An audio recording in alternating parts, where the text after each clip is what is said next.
I only knew about this movie from the Angry Video Game Nerd James Rolfe when he was discussing like what's the golden age of sci-fi, like what's the beginning and what's the ending. Ending would be 2001: Space Odyssey.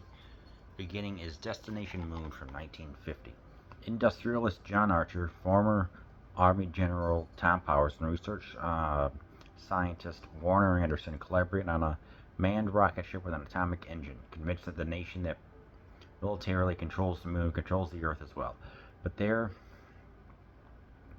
the where crews construct the spaceship Luna in the Mojave Desert. Insidious foreign-inspired propaganda turns the tide public opinion against them, realizing the project's enemies can use them to law to halt the launch. Archer, Powers Anderson, and electronics technician Dick Weston decide to make a hasty pre-dawn liftoff in the untested rocket Destination Moon. Years before the first U.S. satellites were launched, and nearly 2 decades before man first set on the moon on lunar surface, George Pale's Destination Moon depicted these future events with a high degree of technical accuracy and opened the floodgates at 50s science fiction. Robert A. Heinlein, renowned author of the novel Rocket Ship Galileo, arrived in Hollywood with no knowledge of motion picture production or cost and no screenwriting experience. Nothing but a yen to write the first Hollywood picture about the first trip to the moon, Handler later recalled, which I'm just like, yeah. So this one. How do I feel about it? Well, this is a DVD from 2000, so there's no subtitles and the sound is crap, which I'll get to later. As a cinematic marvel on the first of its kind, it's actually really good. There's no tomfoolery.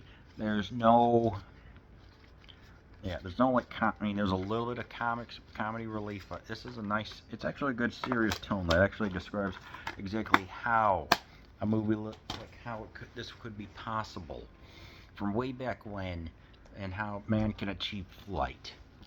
What I like about it is that we actually get a little bit of mathematics of how everything is explained. It's like, they have some numbers. Hey, we need this for the propulsion.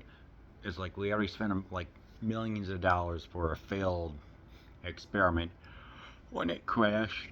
And I also liked how they try to, these are experts that are trying to get things done. So it just gets right to the point, which I'm like, good. But at the same time, showing the construction, showing the R&D of it to make things happen. When they're doing the calculations. You even see like notebooks and everything. You see the guys just putting 2 and 2 together, 2 times 2, 2 divided by 2, 2 minus 2, and every other number that you can equate with that, just for kicks and giggles. I'm like, good. And then they talk about saying, hey, how is this going to happen? Where they have Woody Woodpecker come in and explain they use him as a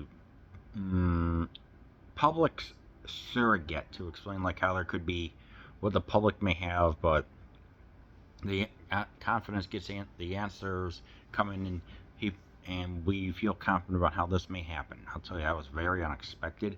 But when they talk about like the propulsion from a shotgun, it also explains the way how it would happen. And then when he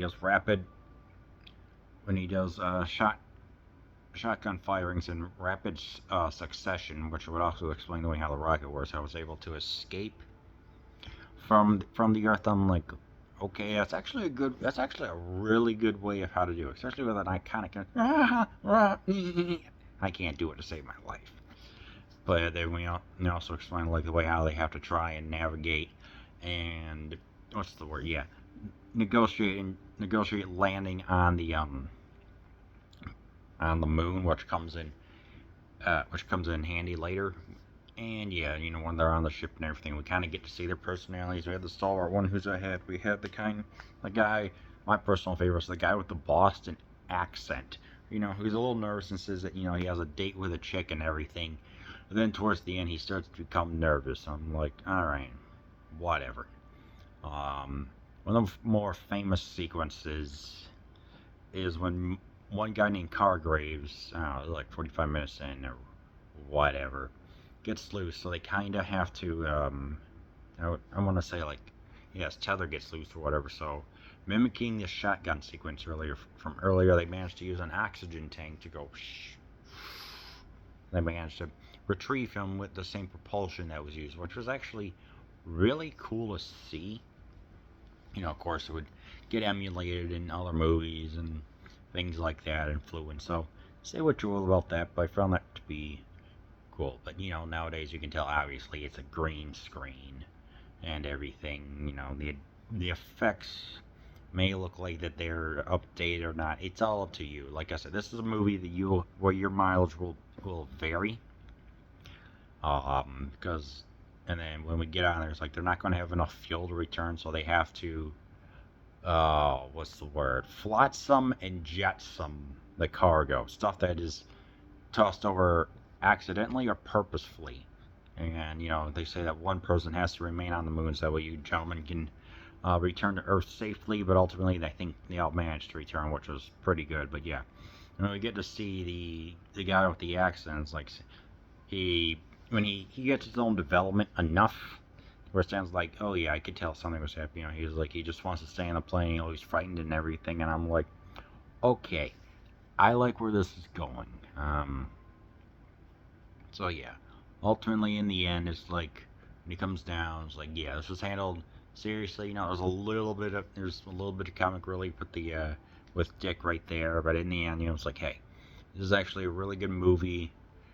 But then again, you know, when you look at it, the effects nowadays are outdated. But again, this was 1950. This was really the first sci-fi movie of its kind. So just give it a pass. You know, it's like when I was looking at this, I'm like saying, hey, they have this beautiful 13-foot canvas in order to help simulate stars. They poke 453 holes in it, and they got some famous painter, Chester Arlington or something like that, in order to help create the matte paintings. I'm like, so yeah, it was definitely a big time project.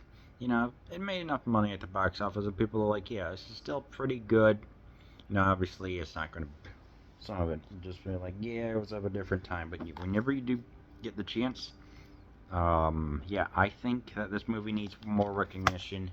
Watch Destination Moon.